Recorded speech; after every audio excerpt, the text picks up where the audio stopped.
Hi again, it's Jason from Fraser Valley Rose Farm, and every year I start a whole bunch of my seedlings in trays like these inside the house in a protected environment before I move them out to my greenhouses here.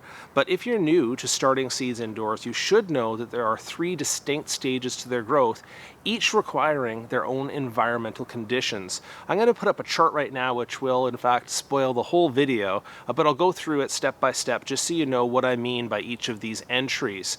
Your total time of starting indoors is generally from 6 to 8 weeks before the last frost in your area. So you can look that up online, look up last frost, put in your area. It'll tell you what that last expected frost date is, and you can time back from 6 to 8 weeks before that time. If you start any sooner than that, it can get a little bit tricky because they will be growing in these and the seedlings will be getting larger and harder to control in an environment like this. Harder to keep from stretching, harder to keep from overgrowing their cells in the plug trays. And that's the way I prefer to start them.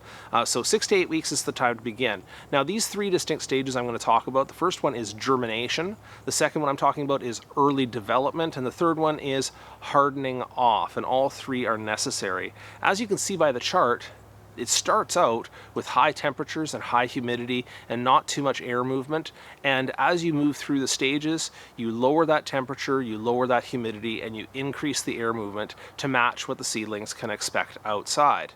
So, step by step, let's first go through germination. So this is the stage where you're giving those seeds a perfect condition to crack or to open up, send out their first root, which is called a radicle, and send out their first leaves, which are called cotyledons.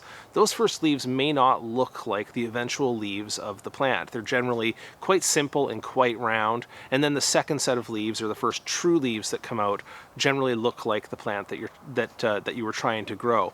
During this stage, the most important thing is that you have high humidity and high temperatures.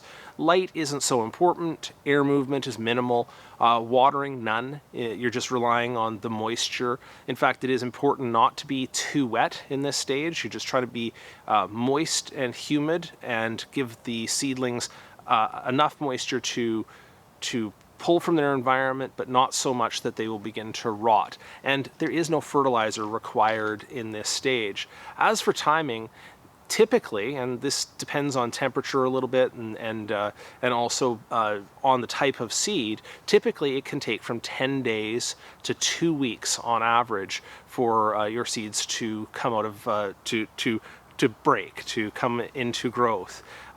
Temperatures on average might be around 77 degrees Fahrenheit or 25 degrees Celsius is about an average of what most seeds like as their optimum temperature for germination. Now, it varies a little bit by variety, but that's a pretty good middle of the road thing, and that's pretty reasonable to achieve in an indoor environment. I can achieve that fairly easily just by using a nearby space heater and also using a humidifier. Some people use a lot of things like doming or tenting their seedlings, which is perfectly fine as well. Other people use a much larger custom germination chamber, so they'll have many shelves and they'll stick all of their seedlings in there. They'll tent them all together, they'll raise the temperature all together, and they'll keep the humidity up inside of there, either through a humidifier or, again, once you just enclose seedlings with moist soil and a tent, you'll get up to 100% humidity almost immediately. The second stage that we have to talk about here is early development. Now, what does this look like? Well, I mentioned in the germination stage, you would see the first cotyledons, the first leaves. You'd see some radical development. This is when you see them continue their development. You'll sometimes see their first true leaves come up very quickly after those cotyledons. You'll see the stems elongating. You'll see further root development. But basically, once they've cracked, once they've germinated, you want to start moving them over to these conditions.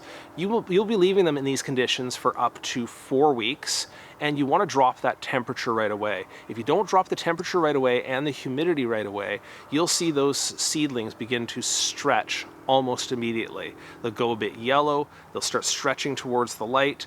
That's another important point at this point, is to give them as much light as you can give them. If you have a bright windowsill, that's probably the right spot for them. If you have artificial light, I would recommend it. It keeps them more compact during the stage, especially if you're keeping them inside the house for up to 4 weeks. They could stretch an awful lot by then with the weak light of early season window light. The temperatures, I'll give you the specifics. I usually drop it down to about 65 degrees Fahrenheit, or that's about 18 degrees Celsius around this time. You can actually stage it down a little bit lower if that's possible for you to do. If you do it in a basement room or some other unheated area of the house, you can drop it down a little bit lower just to keep that stretch down and keep the development rate slow enough that you can manage it. At this point, it's also important to start introducing some moderate amounts of air movement. Just a gentle fan on the leaves, just to keep the stems moving around a little bit, will help to thicken up those stems and get them ready for what's coming, which is the hardening off stage, where they're exposed to environmental conditions of outdoors. Watering at this point is infrequent. Remember, they just came from germinating early on. They're not going to need a whole ton of water to keep moisture in that soil. They're not using a lot of moisture at this point, so it's infrequent. And as you've had them in there for 4 weeks, if they start to develop a little bit more, they're getting a little fuller, you may have to keep a better eye on that, but it's infrequent to begin with for sure. And on fertilizer, well, the seeds come with a package of fertilizer in them, or a package of energy in them, where your seedlings don't need a whole ton of fertilizer at first. Now again, if you're keeping them inside the house for this stage, which is about 4 weeks, by the end of that, they may need some fertilizer, and you want to start transitioning them into feeding a little bit to improve the root development and so on.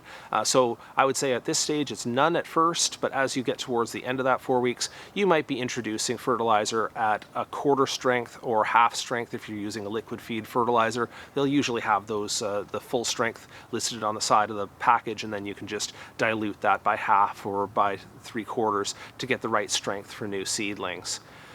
Finally, after you've done all of this, you want to go into a hardening off stage, and this is important too. Of the total time that you've had it in there, 2 weeks in germination, roughly 4 weeks of growing on and early development, the final 2 weeks or the final week, depending on how extreme your outdoor environment is or how different it is from your indoor environment, you want to give it some time to get used to what it's going to expect outside.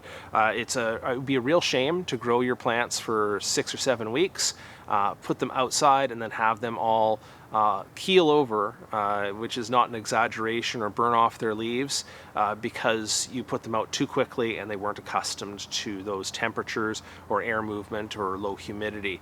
So you're doing a further lowering of the temperature, and you're doing a slow exposure to outdoor environment.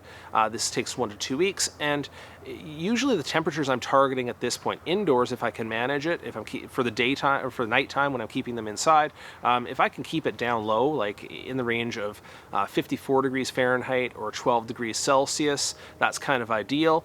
Daytimes, if you can manage the work to do it, the best thing is to actually move them outside to the outdoor environment. Usually it's a little bit warmer outside in the days. Obviously don't choose the worst of the windiest of the coldest and sharpest days outside, but if you can find a day where the environment outside is reasonable, put them out, expose them to full sun, expose them to the movement of the wind.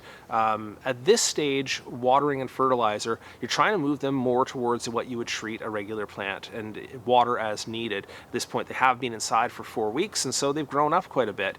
You may have to check for watering, depending on the cell size that you're using. You may have to check for watering every day or two, and fertilizer at this point should be moving towards half strength or even up to full strength at this stage.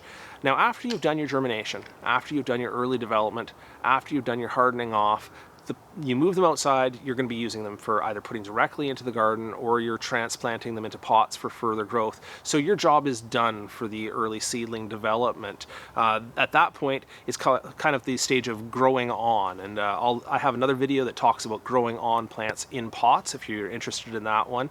Otherwise, you take it from here. All right, that's it for me on how you should use your first 3 stages of seed development. If you have any questions on that, some things I didn't discuss in this video would be seed pre-treatment or collection, or again, some of those early stages after growing on. You can ask me those questions down in the comments of the video, and thanks so much for watching.